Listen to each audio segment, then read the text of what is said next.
10/2/2025 प्रातः मुरली। ओम शांति। बाप दादा मधुबन। मीठे बच्चे, तुम्हें बाप द्वारा जो अद्वैत मत मिल रही है उस मत पर चलकर कलियुगी मनुष्य को सत्युगी देवता बनाने का श्रेष्ठ कर्तव्य करना है। प्रश्न: सभी मनुष्य मात्र दुखी क्यों बने हैं? उसका मूल कारण क्या है? उत्तर: रावण ने सभी को श्रापित कर दिया है, इसलिए सभी दुखी बने हैं। बाप वर्षा देता, रावण श्राप देता, ये भी दुनिया नहीं जानती। बाप ने वर्षा दिया, तब तो भारतवासी इतने सुखी स्वर्ग के मालिक बने, पूज्य बने। श्रापित होने से पुजारी बन जाते हैं। ओम शांति। बच्चे यहाँ मधुबन में आते हैं बाप दादा के पास।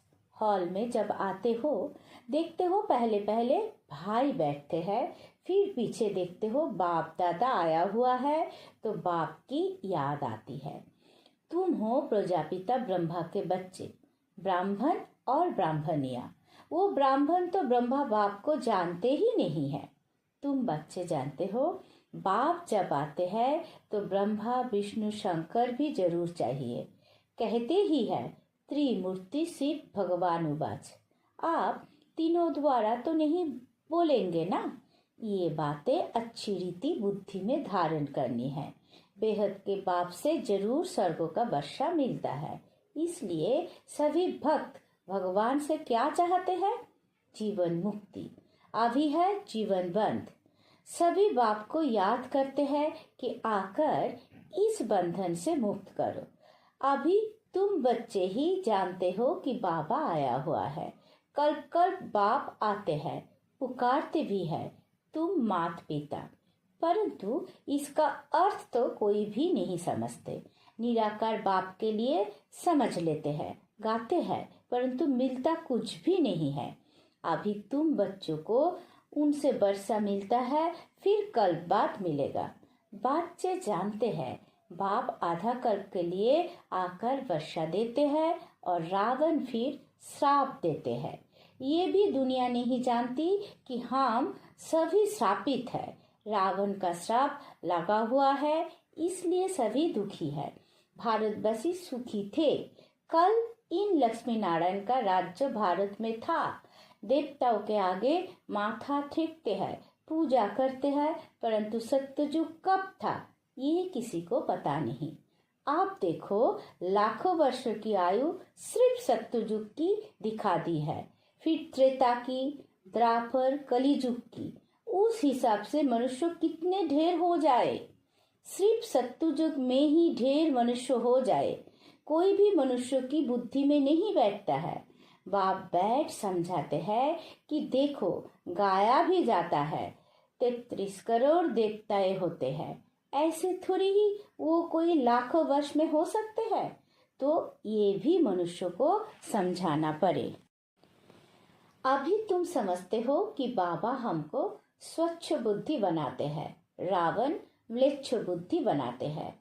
मुख्य बात तो ये है, सत्य युग में है पवित्र, यहाँ है अपवित्र। ये भी किसी को पता नहीं है कि राम राज्य कब से कब तक, रावण राज्य कब से कब तक होता है। समझते हैं यह ही राम राज्य भी है, रावण राज्य भी है। अनेक मतांतर है ना। जितने हैं मनुष्य उतनी है मतें। अभी यह तुम बच्चों को एक अद्वैत मत मिलती है जो बाप ही देते हैं। तुम अभी ब्रह्मा द्वारा देवता बन रहे हो। देवताओं की महिमा गाई जाती है। सर्वगुण संपन्न, 16 कला संपूर्ण है, तो वो भी मनुष्य की महिमा गाते हैं क्यों? जरूर फर्क होगा ना। अभी तुम बच्चे भी नंबरवार पुरुषार्थ अनुसार मनुष्य को देवता बनाने का कर्तव्य सीखते हो। कलियुगी मनुष्य को तुम सत्ययुगी देवता बनाते हो, अर्थात शांति धाम ब्रह्मांड का और विश्व का मालिक बनाते हो। ये तो शांति धाम नहीं है ना। यह तो कर्म जरूर करना पड़े, वो है स्वीट साइलेंस होम। अभी तुम समझते हो हम आत्माएं स्वीट होम ब्रह्मांड के मालिक है। वहाँ दुख सुख से नियारा रहते हैं, फिर सत्ययुग में विश्व के मालिक बनते हैं। अभी तुम बच्चे लायक बन रहे हो। एम ऑब्जेक्ट एक्यूरेट सामने खड़ी है। तुम बच्चे हो जो बल वाले, वो है बाहुबल वाले। तुम भी हो युद्धों के मैदान पर, परंतु तुम हो डबल अहिंसक, वो है हिंसक। हिंसा काम कटारी को कहा जाता है। सन्यासी भी समझते हैं ये हिंसा है, इसलिए पवित्र बनते हैं। परंतु तुम्हारे सिवाय बाप के साथ प्रीत कोई की है नहीं। आशिक माशूक की प्रीत होती है ना, वो आशिक माशूक तो एक जन्म के गाए जाते हैं। तुम सभी तो मुझ माशूक के आशिक, भक्ति मार्ग में मुझ एक माशूक को याद करते आए हो। अब मैं कहता हूँ ये अंतिम जन्म सिर्फ पवित्र बनो और यथार्थ रीति याद करो, तो फिर याद करने से ही तुम छूट जाएंगे। सत्ययुग में याद करने की दरकार ही नहीं रहेगी। दुख में सिमरन सब करते हैं। ये है नर्क। इनको स्वर्ग तो नहीं कहेंगे ना। बड़े आदमी जो धनवान है वो समझते हैं हमारे लिए तो यहाँ ही स्वर्ग है। विमान आदि सब कुछ वैभव है। कितना अंधश्रद्धा में रहते हैं, गाते भी है तुम मात पिता, परंतु समझते कुछ नहीं। कौन से सुख घनेरे मिले ये कोई भी नहीं जानते हैं। बोलती तो आत्मा है ना, तुम आत्माएं समझती हो हमको सुख घनेरे मिलने हैं। उसका नाम ही है स्वर्गो, सुख धाम। स्वर्गो सभी को बहुत मीठा भी लगता है। तुम भी जानते हो स्वर्गों में हीरे जवाहरातों के कितने महल थे। भक्ति मार्ग में भी कितना अनगिनत धन था। जो सोमनाथ का मंदिर बनाया है, एक एक चित्रों लाखों की कीमत वाले थे। वो सब कहाँ चले गए, कितना लूट कर ले गए। मुसलमानों ने जाए मस्जिद आदि में लगाया, इतना अथाह धन था। अभी तुम बच्चों की बुद्धि में है हम बाप द्वारा फिर से स्वर्ग के मालिक बनते हैं। हमारे महल सोने के होंगे, दरवाजों पर भी जड़ीत लगी हुई होगी। जैनियों के मंदिर भी ऐसे बने हुए होते हैं। अब हीरे आदि तो नहीं है ना जो पहले थे। अभी तुम जानते हो हम बाप से स्वर्गों का वर्षा ले रहे हैं। शिव बाबा आते भी भारत में ही है। भारत को ही शिव भगवान से स्वर्गों का वर्षा मिलता है। क्रिश्चियन भी कहते हैं क्राइस्ट से 3000 वर्ष पहले भारत हेवन था। राज्य कौन करते थे ये किसी को पता नहीं है। बाकी ये समझते हैं भारत बहुत पुराना है, तो यही स्वर्ग था ना। बाप को कहते भी है हेवेनली गॉडफादर, अर्थात हेवन स्थापन करने वाला फादर। जरूर फादर आए होंगे तब तुम स्वर्ग के मालिक बने होंगे। हर 5000 वर्ष बाद स्वर्ग के मालिक बनते हो, फिर आधा कल्प बाद रावण राज्य शुरू होता है। चित्रों में ऐसा क्लियर कर दिखाओ जो लाखों वर्षों की बात बुद्धि से ही निकल जाए। लक्ष्मी नारायण कोई एक नहीं, इन्हों की डिनाइस्टी होगी ना, फिर उन्हों के बच्चे राजा बनते होंगे। राजा ये तो बहुत बनते हैं ना, सारी माला बनी हुई है। माला को ही सिमरन करते हैं ना। जो बाप के मददगार बन बाप की सर्विस करते हैं उन्हों की ही माला बनती है। जो पूरा चक्र में आते पूज्य पुजारी बनते हैं उन्हों का ही यादगार है। तुम पूज्य से पुजारी बनते हो तो फिर अपनी माला को बैठ पूछते हो। पहले माला पर हाथ लगाकर फिर माथा ठेकेंगे, पीछे माला को फेरना शुरू करते हैं। तुम भी सारा चक्र लगाते हो, फिर शिव बाबा से वर्षा पाते हो। ये राज तुम ही जानते हो। मनुष्य तो कोई किसी के नाम पर कोई किसके नाम पर माला फेरते हैं, जानते कुछ भी नहीं।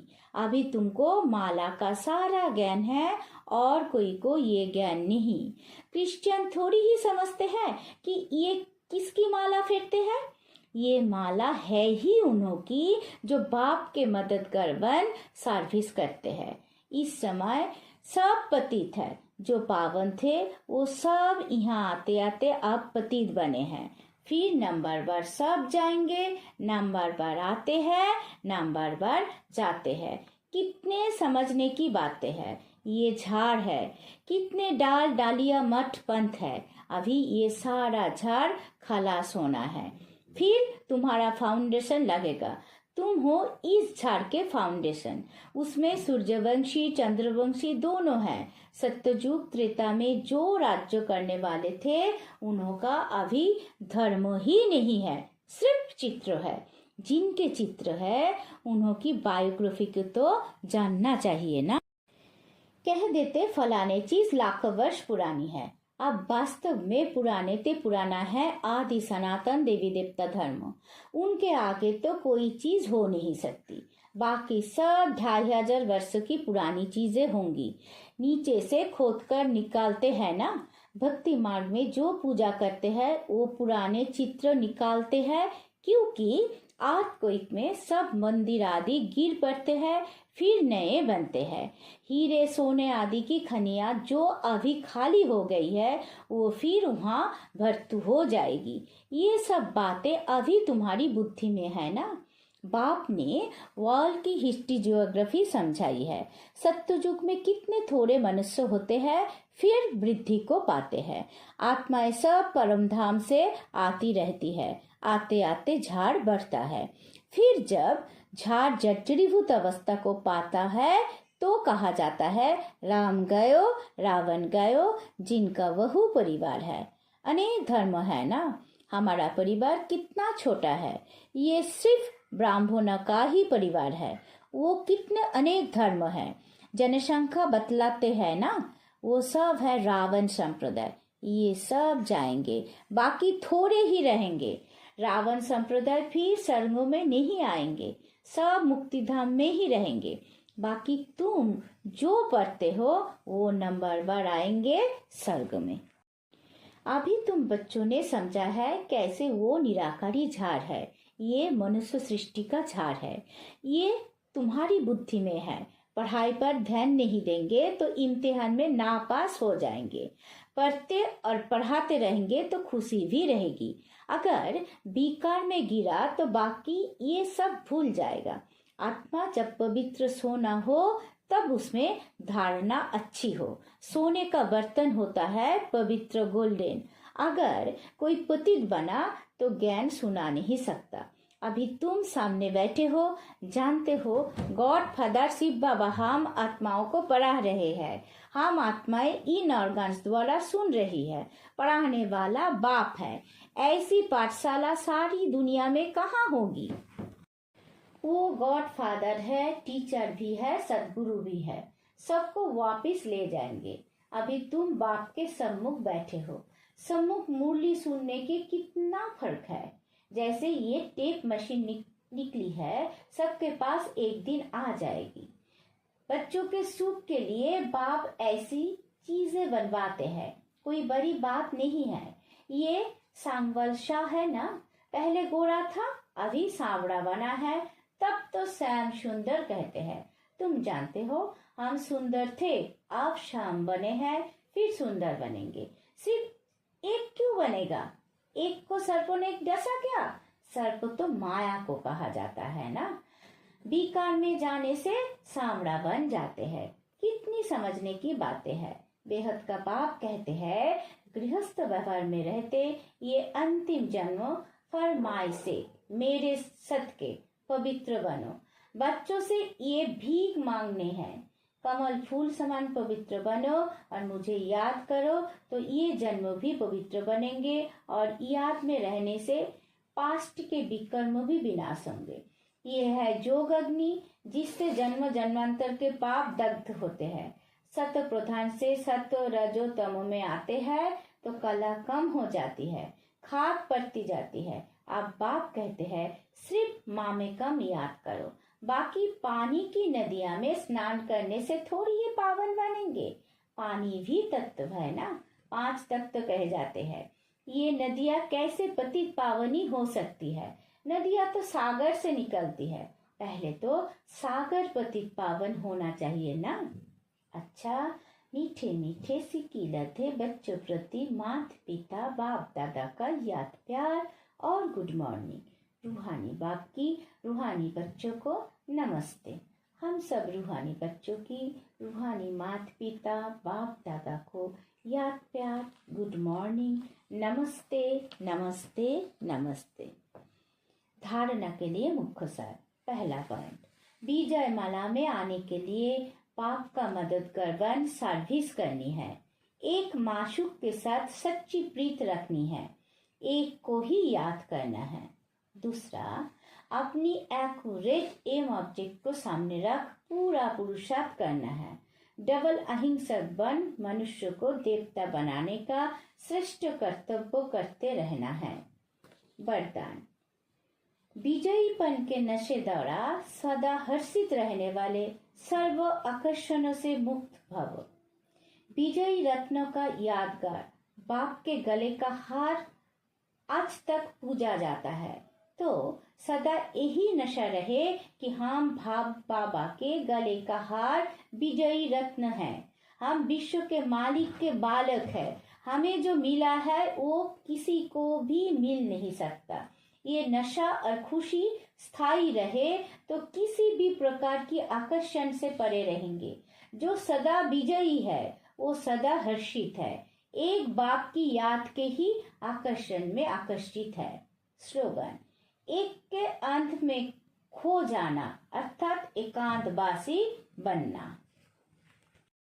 अब व्यक्त इशारे, एकांत प्रिय बनो, एकता और एकाग्रता को अपनाओ। अभी सब मिलकर एक दो की हिम्मत बढ़ा के ये संकल्प करो कि आप समय को समीप लाना ही है, आत्माओं को मुक्ति दिलाना ही है। लेकिन ये तब होगा जब सोचने को स्मृति स्वरूप में लाएंगे। जहाँ एकता और दृढ़ता है वहाँ असंभव भी संभव हो जाता है। ओम शांति।